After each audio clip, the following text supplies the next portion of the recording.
Bien, muy buenas tardes a todos y todas los asistentes a esta tercera parte de la reunión de las jornadas de dolor crónico y fibromialgia que nos comenta la ley.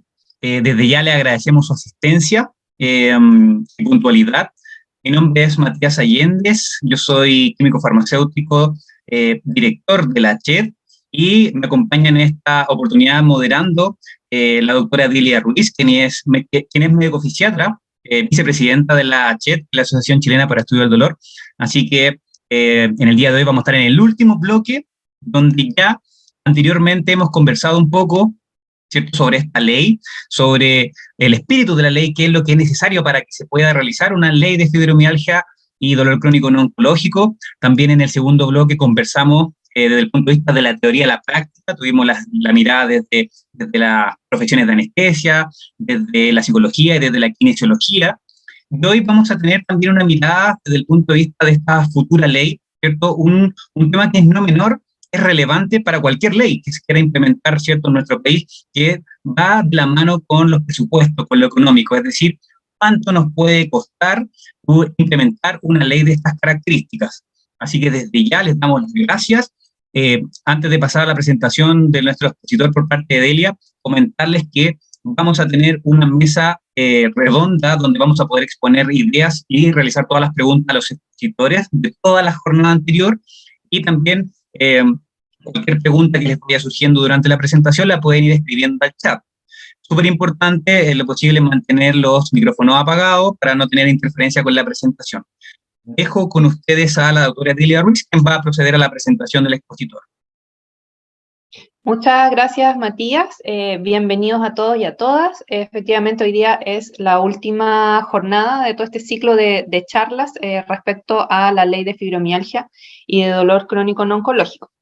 Hoy día vamos a presentar al señor Jorge León Farfán. Él es químico farmacéutico de la Universidad de Concepción. Él es especialista en farmacia clínica, también de la Universidad de Concepción. Tiene un magíster en epidemiología clínica de la Universidad de la Frontera. Tiene un diplomado en farmacia clínica de la Universidad de Concepción, de la Pontificia Universidad Católica de Chile y también de la Universidad de Chile. Es docente de las cátedras de farmacología y farmacias clínicas de la Facultad de Medicina de la Universidad Católica del Maule. Es encargado del internado en farmacia clínica de la Universidad Autónoma de Chile en sede en Talca y es miembro activo del Policlínico de Dolor Crónico No Oncológico del Hospital Regional de Talca. Hoy él nos va a exponer acerca de la futura ley de dolor crónico y fibromialgia, cuánto nos puede costear. Y como decía anteriormente Matías, al finalizar esta charla, vamos a realizar una mesa redonda donde van a participar todos los expositores anteriores, que incluye al doctor Mauricio Soto, al doctor César Cárcamo, la señora Jimena Galleguillo, que ella es parte del directorio de la Corporación de Fibromialgia Chile. También vamos a contar en esta oportunidad con la señora Edith Rojas Tavilo, que es presidenta de la Corporación de Fibromialgia de Valparaíso, en representación de los pacientes, con el kinesiólogo Elías Fassi, que nos expuso la semana pasada, y la psicóloga María Luisa Reyes, y obviamente Jorge León, que es nuestro expositor de hoy. Así que, Jorge, te damos la bienvenida y por favor, danos tu presentación. Ya, ok.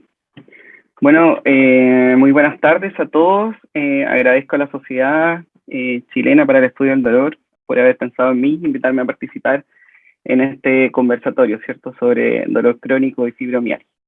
Yo les voy a comentar un poco, un tema a veces un poco álgido para el personal de salud, ¿cierto?, que tiene relación con los costos, ¿cierto?, con el dinero que nosotros tenemos que invertir para poder obtener cierto grado de salud y obviamente en relación a el dolor y cómo podríamos invertir de mejor forma los pocos recursos que tenemos.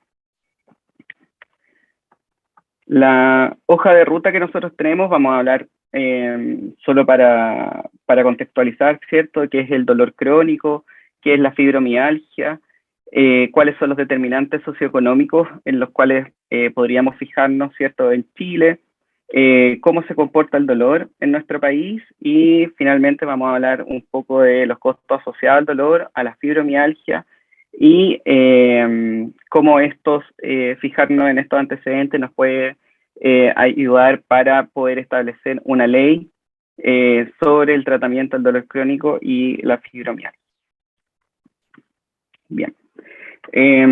Solo para contextualizar, ¿cierto? La IAPS define al dolor como una experiencia sensorial y emocional desagradable, la cual puede estar asociada o no a un daño. Y el dolor, de cierta forma, tiene un efecto, una función fisiológica, ¿cierto?, de cuidarnos y de protegernos. Pero cuando el dolor se hace crónico, ese dolor ya deja de tener una función fisiológica y pasa a ser un problema de salud. ¿Y cuando nosotros vamos a considerar que el dolor es crónico?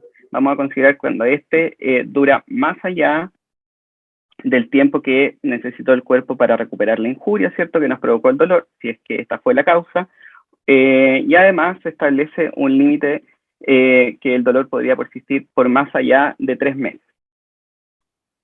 Ahora, en el CIE 11, que empezó a regir este año, que es, digamos, esta clasificación internacional de la OMS sobre los problemas de salud, se definió al dolor ya como un problema de salud. Y se estableció que podría ser dolor crónico primario o que este podría estar asociado a algún síndrome doloroso secundario a otra patología, por ejemplo, enfermedad reumática u otro tipo de patología.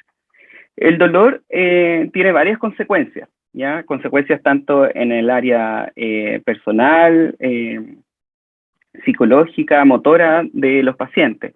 A los pacientes que tienen dolor crónico, entre ellos la fibromialgia, ¿cierto? Les cuesta moverse o tienen miedo de moverse porque les va a doler, ¿cierto? Empiezan con trastornos depresivos, trastornos ansiosos, hay ciertos trastornos de adaptación, problemas de sueño, genera aislamiento, genera ausentismo laboral y presentismo laboral, que es la disminución en la capacidad de producir, disminuye la producción, digamos, aunque el paciente vaya a trabajar. Y finalmente, lo más grave de todo es que el dolor crónico nos puede llevar a que un paciente se invalide, ¿cierto?, por discapacidad y tenga discapacidad. Entonces, el espectro de consecuencias del dolor, ¿cierto?, es tan amplio que probablemente los pacientes, y así uno lo ve en los pacientes que atiende, ¿cierto?, es tan amplio que el paciente va a ser muy policonsultante y va a utilizar muchos recursos del sistema de salud. Ahora, como me dieron a hablar de fibromialgia, ¿cierto? La fibromialgia es un trastorno que es parte de los dolores crónicos, es un trastorno de origen desconocido. Hay ciertas teorías que explican, ¿cierto?, cómo se genera, pero sí se sabe que se presenta como un dolor generalizado, que puede ser incluso de espectro torturante o urgente, genera problemas de sueño, genera fatiga en los pacientes, tener dolor constante, ¿cierto?, genera cansancio, rigidez, y se puede asociar también a otros síntomas como son la sensación de frío, sobre todo matutino, los dolores de cabeza, y otros síntomas que pueden ser incluso más extraños, como la retención de orina y otros más. Ahora, la prevalencia mundial es bastante alta, se estima que entre un 2 a un 4% de la población sufre de fibromialgia, y esa prevalencia está más bien concentrada en grupos que se denominan de riesgo, que son principalmente mujeres, pacientes obesos y pacientes que sufren alguna enfermedad reumática, que en este grupo de pacientes no está claro si el dolor es básicamente por su enfermedad o la fibromialgia puede estar ahí un poco solapada. Bueno, la sintomatología que presentan los pacientes ya un poco la mencioné, ¿cierto? Pero nombrar también que los pacientes pueden, por ejemplo, tener hipersensibilidad a ciertos estímulos sonoros, estímulos de tacto, y también puede estar asociado a algunos problemas motores como son la inestabilidad de la marcha y problemas para mover, ¿ya? Entonces, la fibromialgia trae muchas consecuencias dentro del espectro de la vida de los pacientes y mucha invalidez. Ahora, la fibromialgia está bastante presente en todo el mundo, no se considera que sea una región en particular. Este es un estudio que muestra que la prevalencia más o menos en Sudamérica es del 1,12%, ¿ya? Pero se repite en todos los continentes donde se midió la prevalencia, que es mucho mayor en mujeres que hombres, generalmente casi el doble. Y en Asia, por ejemplo, imagínense, casi 6 veces más la prevalencia, y al igual que en Sudamérica, casi 6 veces más en mujeres que en hombres. Entonces es una enfermedad muy prevalente y por lo tanto eso hace que sea un problema de salud pública que hay que hacerse cargo. Ahora, para hacernos cargo tenemos que entender un poco cómo nosotros nos comportamos como país en relación a ciertas características sociodemográficas y socioeconómicas. Chile está en un constante cambio sociodemográfico. Nosotros estamos obteniendo hace más o menos 100 años atrás, ¿cierto? La expectativa de vida era mucho menor a la que hay hoy en día, y principalmente nosotros teníamos muchos nacimientos y pocas personas mayores. En la actualidad estamos obteniendo curvas que son un poco más planas, ¿cierto? Y eso hace pensar que también las enfermedades que están relacionadas con el envejecimiento van a empezar a ocupar un papel importante y recursos importantes de la bolsa que nosotros tengamos de dinero para poder tratar. Entonces, si pensamos en el tratamiento del dolor crónico, tomando en cuenta estos antecedentes, ¿cierto? Tenemos que pensar en qué vamos a invertir el dinero que tengamos para tratar las patologías que la población tiene. Ahora, el gráfico de la derecha, ¿cierto? También se relaciona un poco con la disminución de la tasa de fecundidad en países desarrollados, en países de Latinoamérica, en donde uno ve, ¿cierto?, que Chile es uno de los países que más disminución de la tasa de natalidad ha tenido. Y eso, de nuevo, hace relación con que van a empezar a aumentar y están aumentando las patologías relacionadas con el envejecimiento. El sistema de salud chileno está conformado por 3 pilares fundamentales, ¿cierto? El pilar más importante y el que abarca la mayor cantidad de población es el Fondo Nacional de Salud, FONASA, que alberga alrededor del 78% de la población. Seguido de esto está los seguros privados, que en Chile se denominan ISAPRES, ¿cierto? En donde albergan poco menos del 15% de la población. Y finalmente tenemos un porcentaje muy menor de pacientes que están afiliados a las aseguradoras dependientes de las Fuerzas Armadas. Ahora, que tengamos estos 3 pilares también genera cierta inequidad en el sistema, porque el Fondo Nacional de Salud, que es el que alberga a la mayor cantidad de población, ¿cierto?, es el que recibe la menor cotización en promedio, que son más o menos 22.000 pesos por afiliado. En cambio, las ISAPRES, que albergan, como ya les comenté, cerca del 15% de la población, reciben en promedio una cotización de alrededor de 67.000 pesos por afiliado. Entonces, ¿qué nos dice esto? Que el pilar que alberga la mayor cantidad de población es el que tiene menos recursos para tratar, ¿cierto?, todas las patologías que necesita tratar. Entonces, eso hace necesario que nosotros establezcamos criterios de selección y de actuación primordiales de la salud pública. Y es por eso que uno de esos criterios fue la inclusión de patología, lo que se denomina la ley GES, ¿cierto?, de garantía explícita en salud. Ahora, la inversión en salud en Chile tampoco es muy alta. Antes de que Chile entrara a la OSCE era bastante baja en relación a los países que componen este grupo, ¿cierto?, para el crecimiento económico, en donde a medida que han pasado los años, Chile se ha ido adecuando y ha ido estableciendo más o menos a la media de los países que la componen. Sin embargo, cuando uno desglosa al lado derecho, ¿cierto?, y se compara con países más desarrollados como son España, Alemania o Francia, ¿cierto? Nosotros, la línea roja está muy por debajo en relación a lo que Chile gasta en salud versus lo que produce. Entonces, falta inversión. Entonces, ¿qué nos dice eso? Que vamos a tener pocos recursos y nuevamente hay que ver cómo los vamos a gastar de buena forma.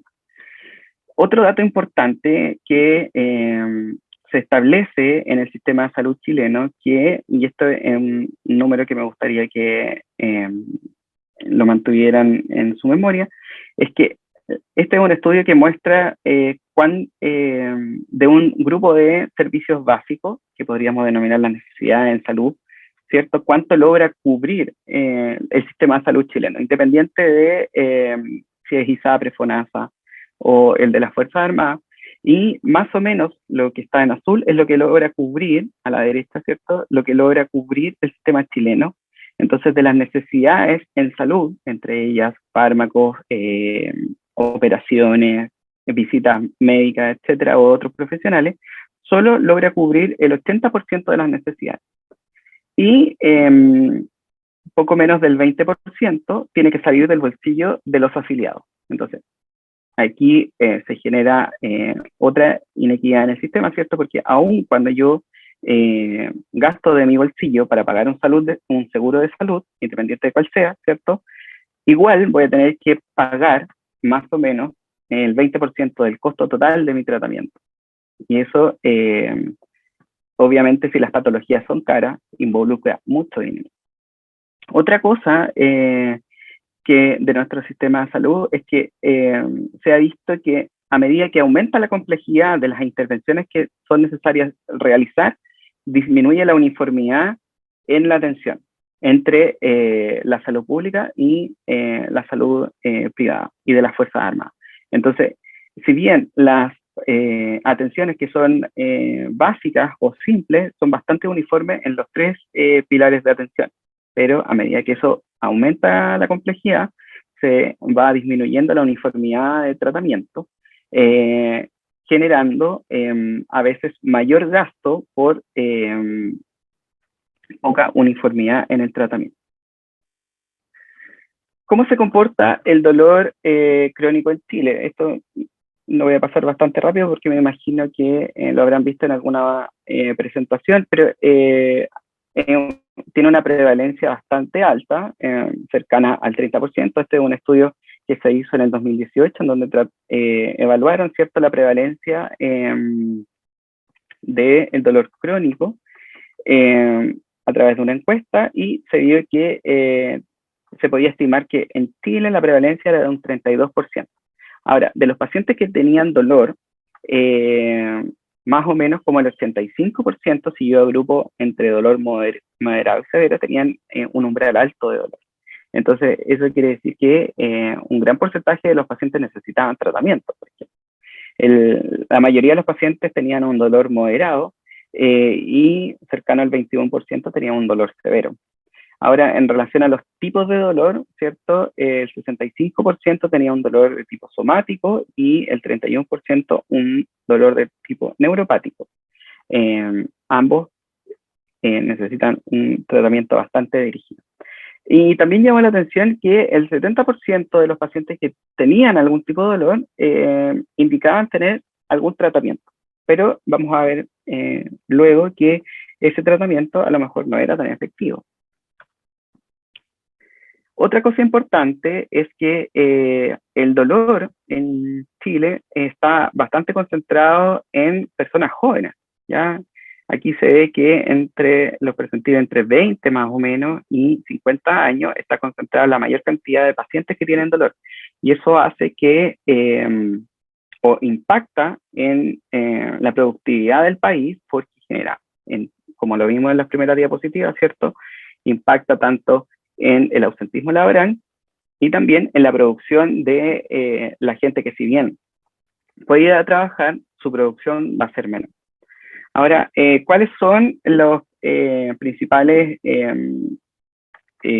problemas asociados al dolor o patología asociada a dolor crónica, por lejos se lo lleva los dolores bajos de la espalda o el lumbago, ¿cierto? Pero como estamos enfocándonos más en fibromialgia, tiene una proporción de pacientes que tienen dolor de este 30 y algo por ciento de un 2,6%. Entonces, si bien a lo mejor uno podría pensar que la fibromialgia es bastante despreciable, por ejemplo, en relación al lumbago, vamos a ver que causa un gran costo para los servicios de salud. Ahora, el dolor crónico también se asocia a una carga de enfermedad importante.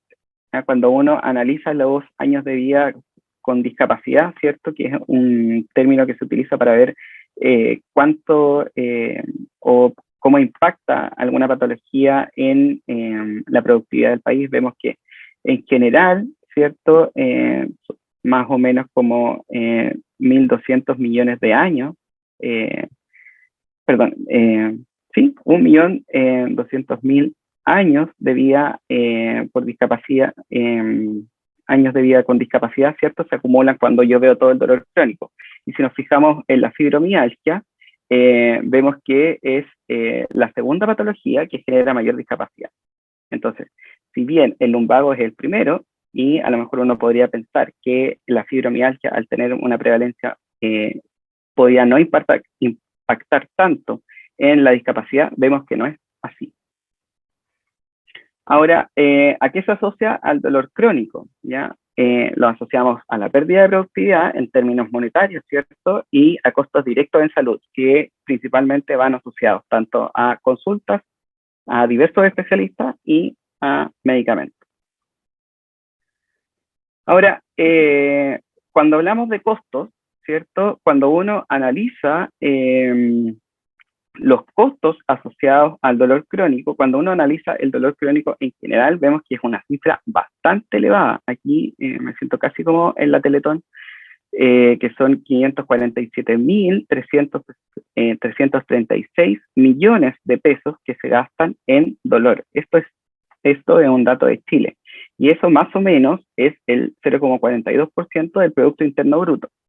Ahora, si recordamos el dato anterior, en donde yo les comenté que el 18% de lo que el paciente gasta para tratar su patología sale de su bolsillo, aparte de la cantidad que debe desembolsar el seguro de salud, ¿cierto?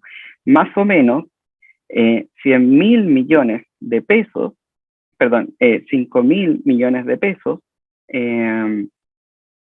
salen del bolsillo de los pacientes. Y eso es mucho, mucho dinero. Ahora, es que están relacionados los gastos directos de los pacientes, ¿cierto?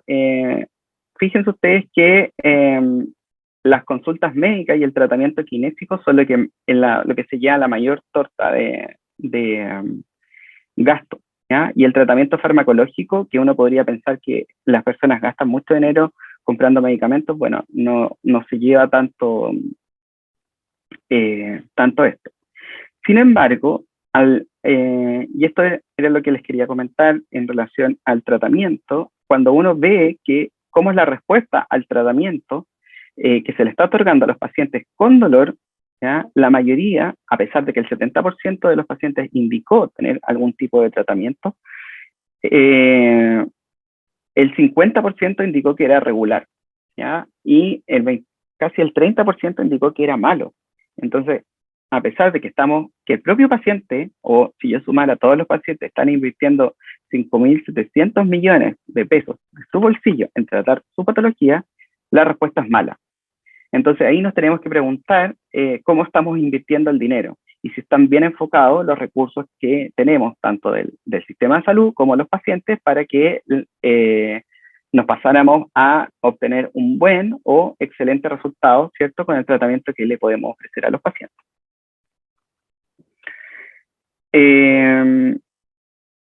Ahora, en relación a la fibromialgia, el dato que les presenté anteriormente era de Chile, que se condice un poco con lo que pasa en países más desarrollados como Estados Unidos o en la Unión Europea, en donde el gasto más o menos varía entre 1.700 y 1.200 dólares o euros, ¿cierto?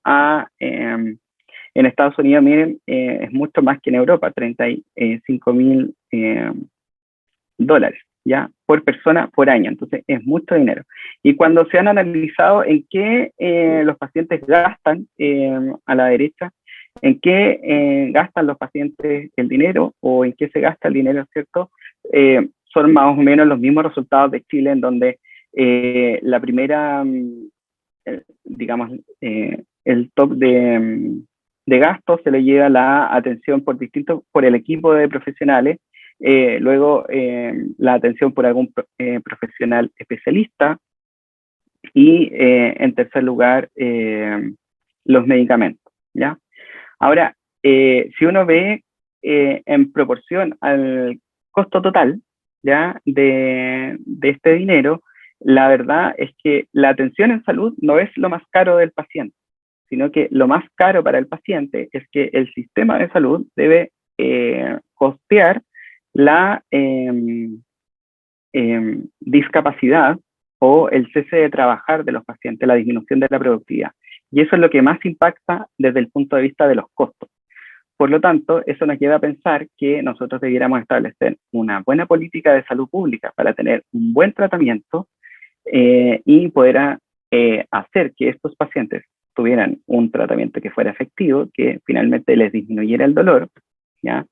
Muchas veces uno sabe que el dolor no va a llegar a cero, pero que el paciente al menos pudiera vivir con un nivel de dolor que le pudiera, que le permita hacer sus actividades de la vida diaria con normalidad, ¿cierto? Y eso aumentaría la productividad del país y disminuiría los costos. Ahora, cuando hablamos de la ley de dolor crónico y fibromialgia, la verdad hay que hacer un poco una línea de tiempo.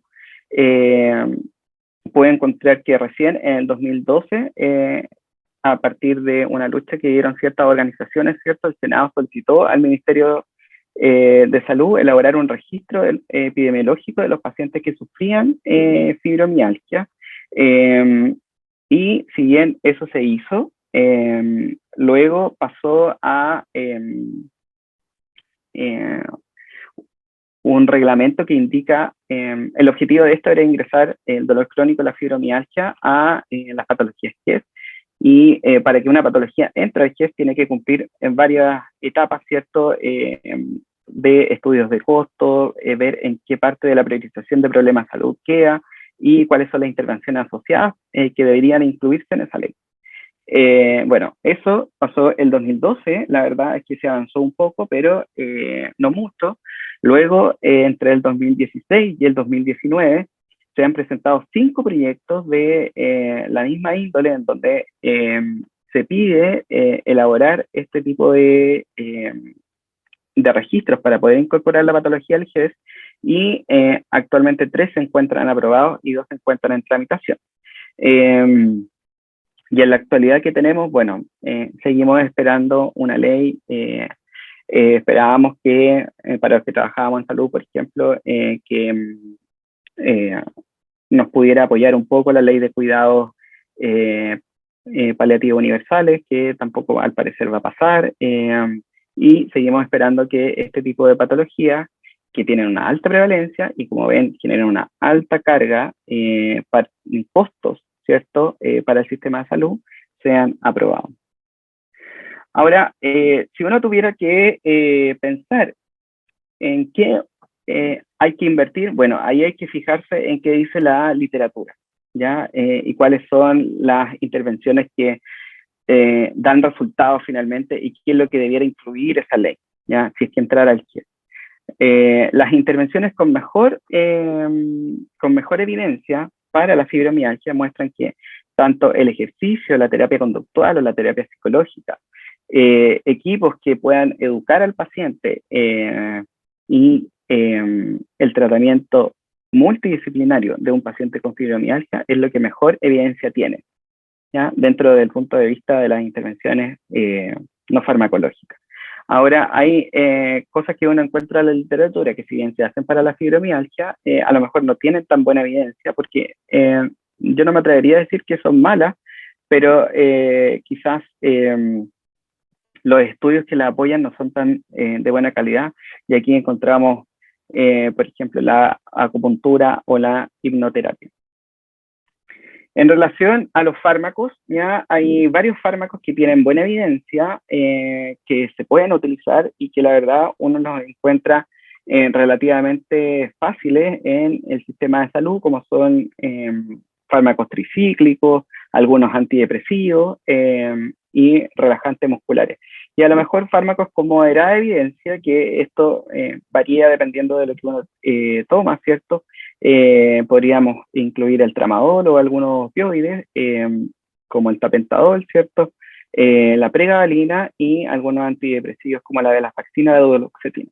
Entonces, si uno tuviera que proponer qué cosas debieran ir en una ley de dolor crónico, ¿cierto? Obviamente las intervenciones que van en más que a una intervención, digamos, de tipo farmacológica, debiéramos optar por este tipo de intervenciones que tienen muy, muy buena evidencia y mucho respaldo científico.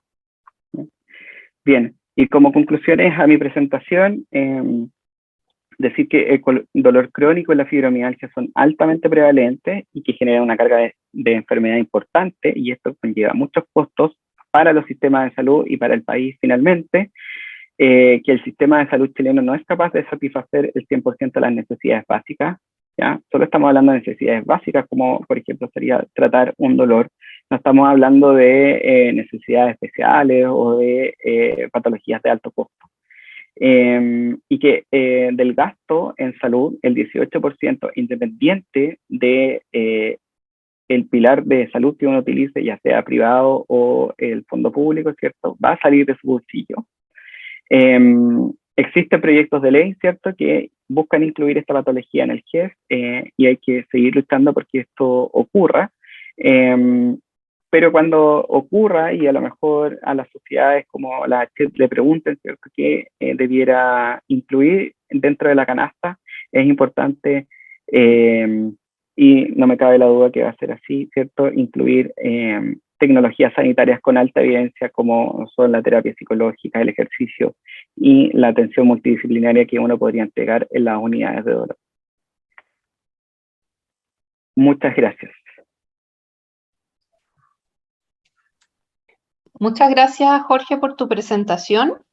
Ahora vamos a dar paso a la mesa redonda, donde tú obviamente participas. Le quiero pedir a los expositores que si pueden encender sus cámaras para que iniciemos la discusión. Primero quería partir con la señora Edith. Ella es presidenta de la Corporación de Fibromialgia de Valparaíso, como ella no expuso anteriormente, pero queríamos preguntarle acerca de la visión que tiene ella como paciente, al igual después podemos consultar también a la señora Jimena Galleguillo, qué visión tienen respecto a la ley, a esta ley, a lo que se propone en el fondo. Señora Edith, sí, está silenciada. Ok, listo, ahora sí. Bueno, en forma coloquial y desde el punto de vista de paciente, lo que yo podría decir que hace 9 años se está luchando por una ley, fibromialgia, en lo cual se dignifica a los pacientes tanto en el tratamiento como en medicamentos, además de licencia médica e incapacidad. Sería bueno recordar que la Fundación Abracito de Algodón fueron los pioneros en este proyecto. Primero se llamaba Ley Fibromialgia, después la cambiaron a Ley del Dolor Crónico No Oncológico y Fibromialgia. Entonces fue un tremendo escándalo para nosotros y al final se decidió que se iba a llamar Fibromialgia y Dolor Crónico No Oncológico. Así que, como dijo adelante la persona que expuso, la ley ahora se llama Fibromialgia y Dolor Crónico No Oncológico, no al revés. Bueno, como historia, bueno, ya se ha dicho que el senador Karim Bianchi, con los antecedentes entregados de las personas que se pusieron a hacer esta ley, se hizo el primer proyecto, pero no llegó a buen término. hasta que con la diputada Cristina Giraldi fusionó lo bueno del senador Bianchi con lo actual.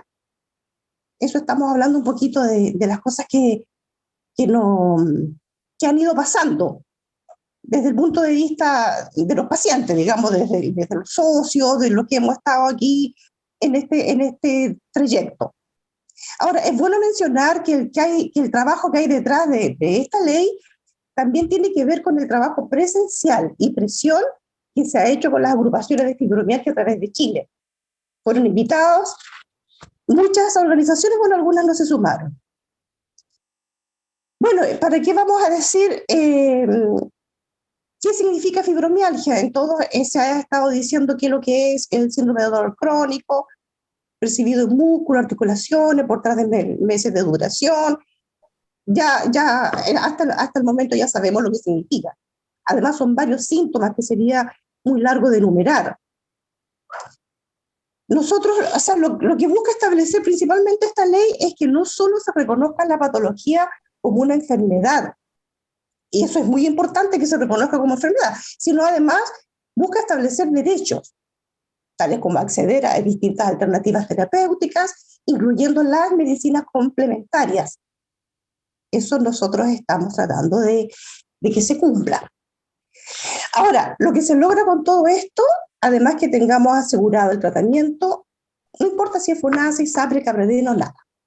En el área laboral, el pago de la licencia médica es súper importante, aunque no tendremos prioridad en el pago de estas, pues en sesión se decidió que no podrán rechazarse las licencias médicas por fibromialgia, por su solo diagnóstico, pero tampoco se le dará un trato especial. Eso nos dejaron súper claro. En cuanto a la incorporación de datos estadísticos y políticas públicas, promover investigaciones, en todo eso se le da como también mucha importancia.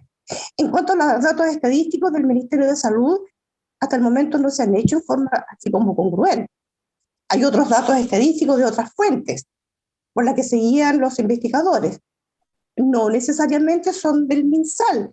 Por ejemplo, hay estudios de pequeñas muestras en hospitales, pero de todas formas hace falta datos epidemiológicos claros sobre la fibromialgia.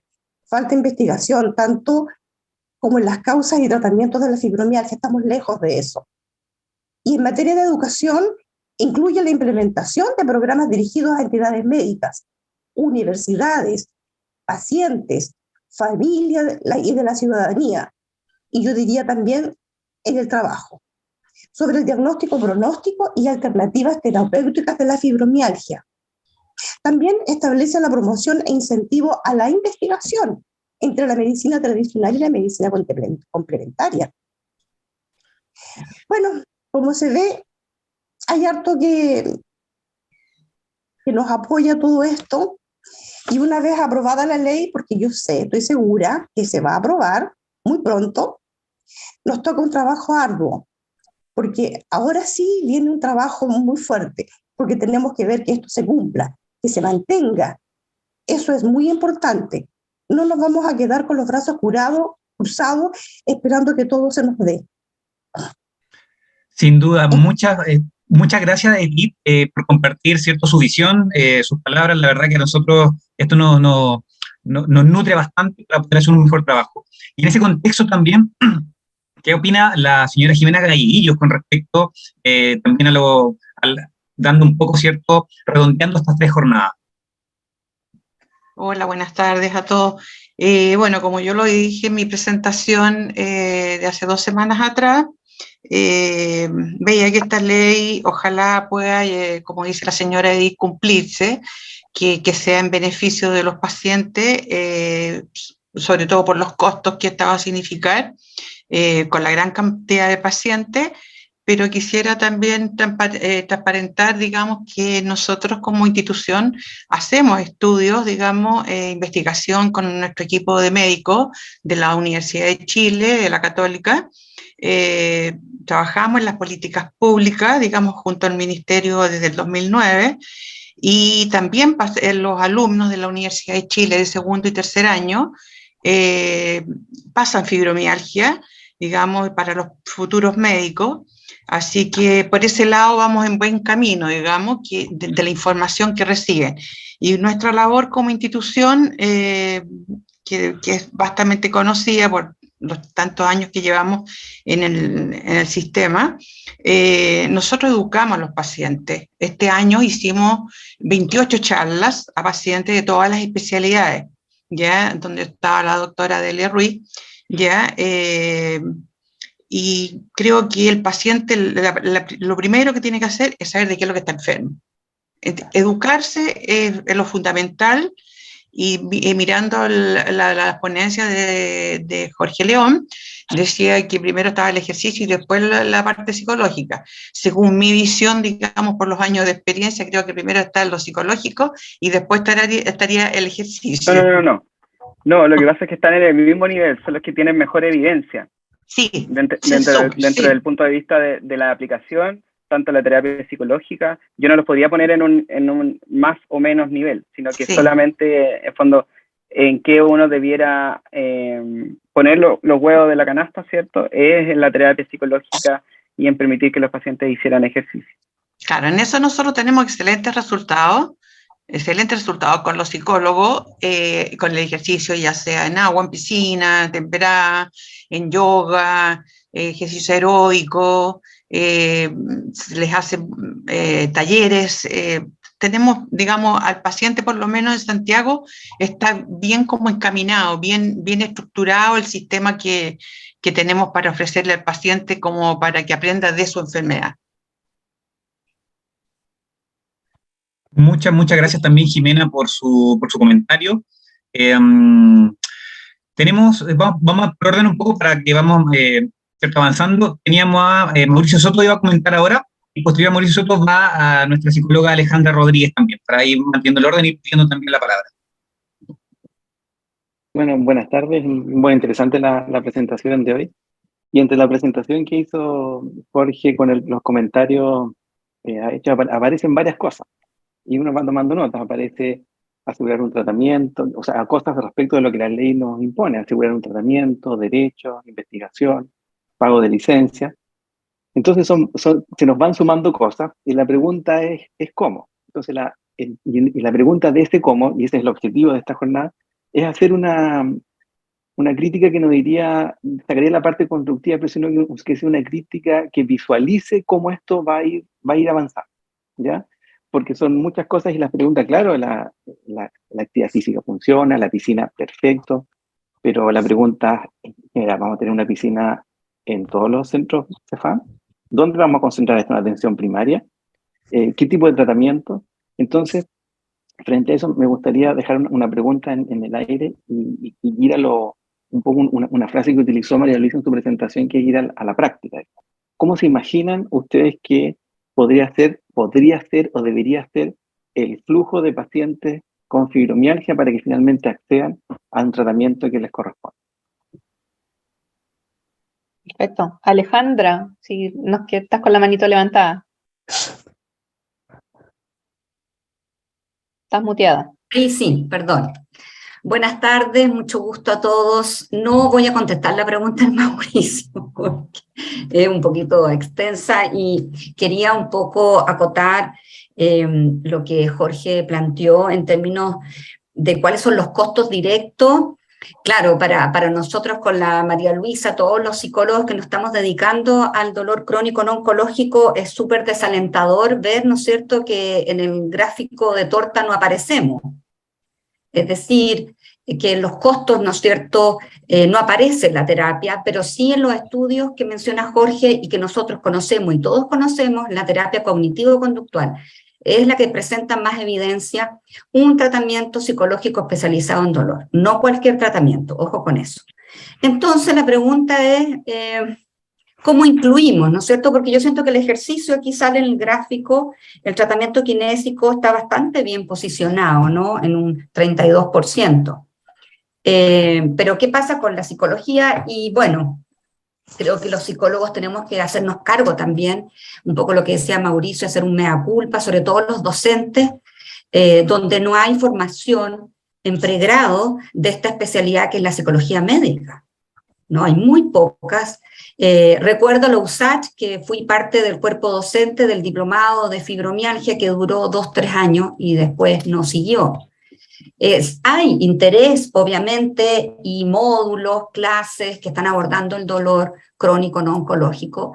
Entonces, bueno, nos estamos haciendo cargo efectivamente para formar psicólogos especialistas en dolor, ¿no? Porque la psicooncología, que es la otra vereda, ¿no es cierto?, del dolor de origen oncológico, está bastante bien posicionada, pero esta otra vereda está bastante desolada, y como he dicho muchas veces, la mayoría partimos siendo psicólogos clínicos en unidades de dolor crónico no oncológico, solo viendo los costos sanitarios, pero no abordando los factores que influyen y participan en el dolor.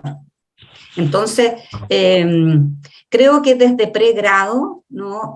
Mauricio, un poquito tomando tu pregunta, desde las prácticas profesionales tenemos que formar campos clínicos que formen en dolor, porque en general en todas las profesiones del área de la salud hay una ausencia de formación seria y profunda en dolor. Yo fui muchos años profesora de kinesiología desde mi área de psicología, lo hemos conversado mucho. Entonces, bueno, creo que por ahí tenemos que partir también como contribuyendo. Sin lugar a dudas. Así que muchas gracias, Alejandra, por tu valioso aporte. Natalia Torres también tiene levantada la mano, si nos puede abrir micrófono y comentar. Hola, ¿qué tal? Buenas tardes.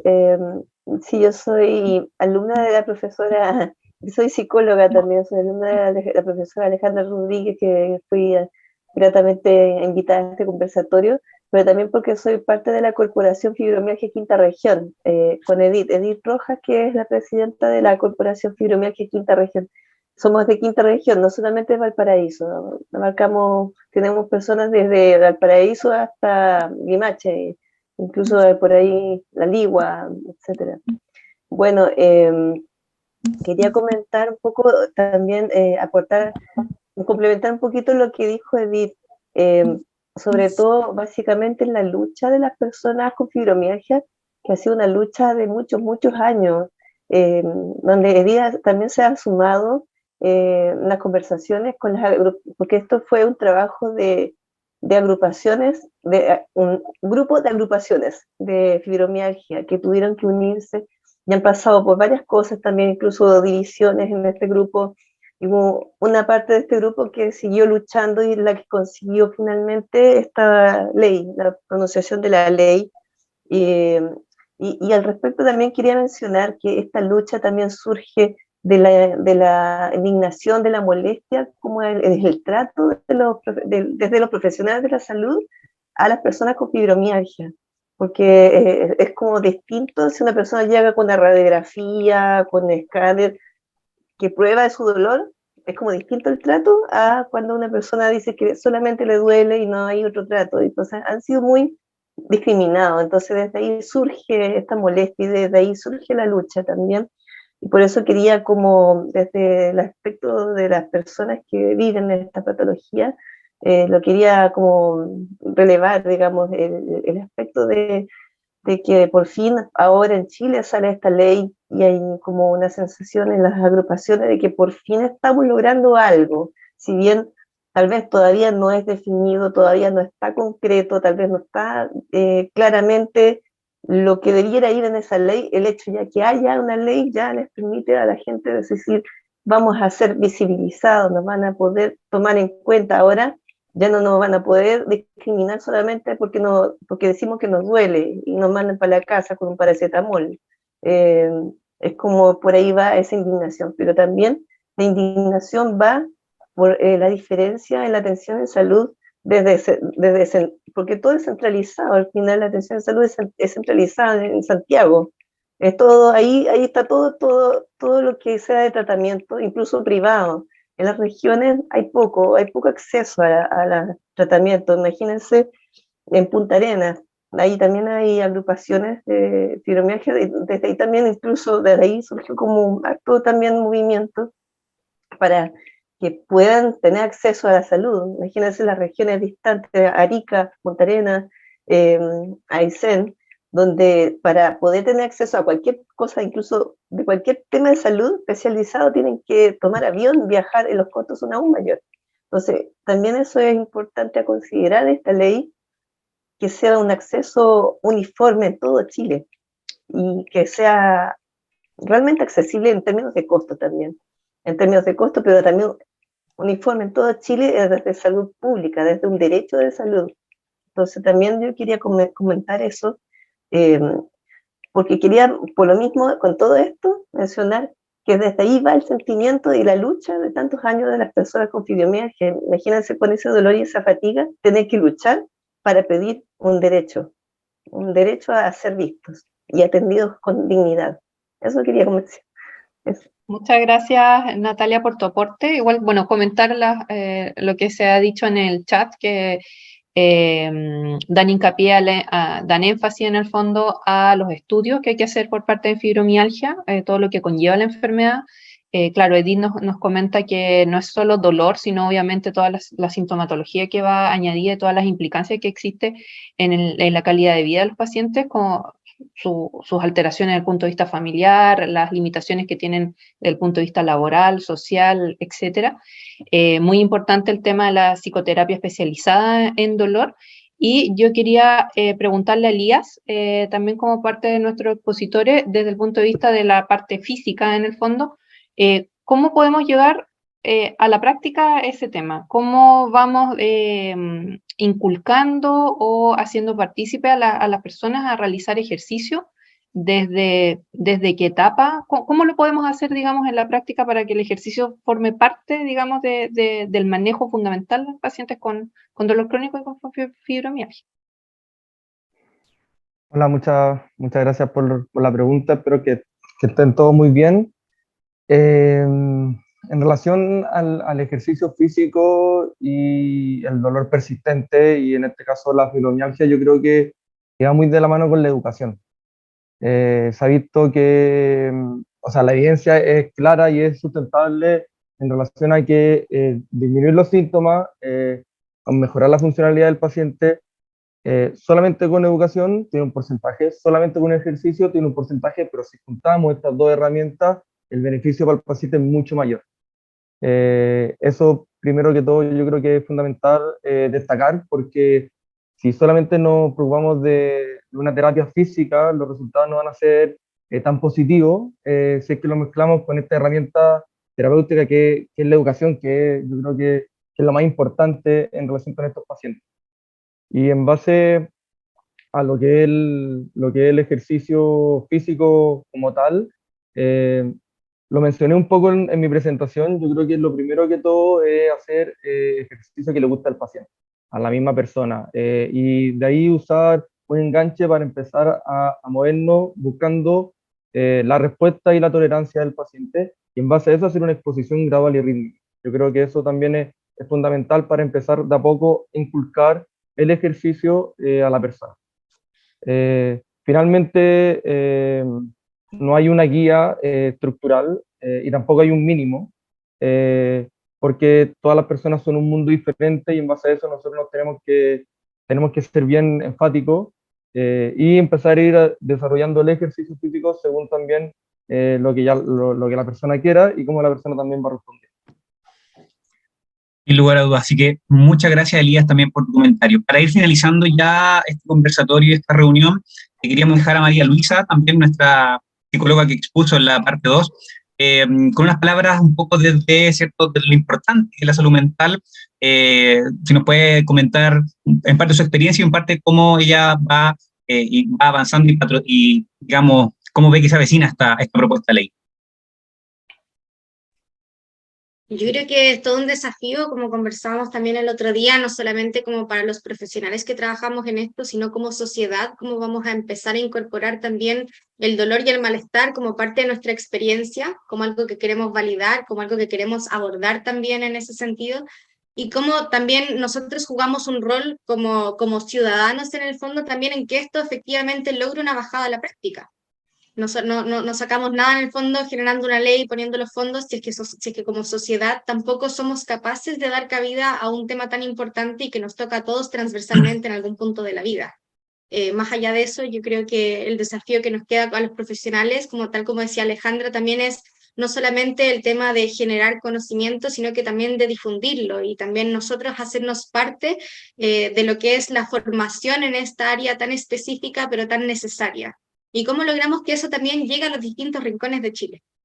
Yo creo que principalmente eso es como uno de los desafíos más grandes que tenemos, porque en el fondo la psicología no es algo tan protocolizable en ese sentido.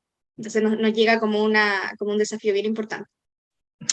Muchas gracias, María Luisa. Antes de dar la finalización, voy a hacer un breve espacio publicitario como lo hemos hecho hasta ahora, y espero que se vea bien. No puedo dejar de invitarlos a todos y a todas al congreso, ¿cierto? Se va a realizar el día 18 y 19 de noviembre en Puerto Varas. Van a ser las jornadas del doctor Ronnie Muñoz, que vamos a abarcar, ¿cierto?, temáticas de terapia paliativa y dolor crónico no oncológico. Así que están todos invitados de manera gratuita, tanto de forma presencial, con inscripciones directas al correo de contacto@chet, y también con inscripción de manera virtual. Así que, por favor, todos invitados, y también a masificar esta información y a correr la voz. Dicho el espacio publicitario, junto con Delia, también a nombre del doctor Mauricio Soto, que surgió en parte esta intención de poder generar este conversatorio respecto de la ley, les queremos dar las gracias a todos y todas los asistentes, a los expositores por el tremendo conocimiento que nos han aportado. Sin lugar a dudas, esto es el inicio, es el primer paso, es el peldaño, por lo cual nosotros debemos estar en una capacitación constante, no tan solo en el grupo de profesionales, sino también, ¿cierto?, con las agrupaciones, con los pacientes, con los usuarios, y trabajar, como siempre, ¿cierto?, en la terapia multimodal del manejo de estas patologías. Delia, te dejo para finalizar. No, nada más que agradecerles a todos, a los asistentes, los que nos acompañaron estos 3 martes, que se conectaron a esta hora, y obviamente a todos los expositores, porque fueron muy buenas las charlas, nos quedó más o menos claro qué es lo que se viene. Obviamente queda un tremendo trabajo por delante, y recordar la invitación a la jornada de Puerto Vara, que todavía quedan cupos para que asistan presencialmente y se den una vuelta en Puerto Vara, o si quieren por vía online. Toda la información está en la página de la CHET, que es www.chet.cl. Así que muchas gracias.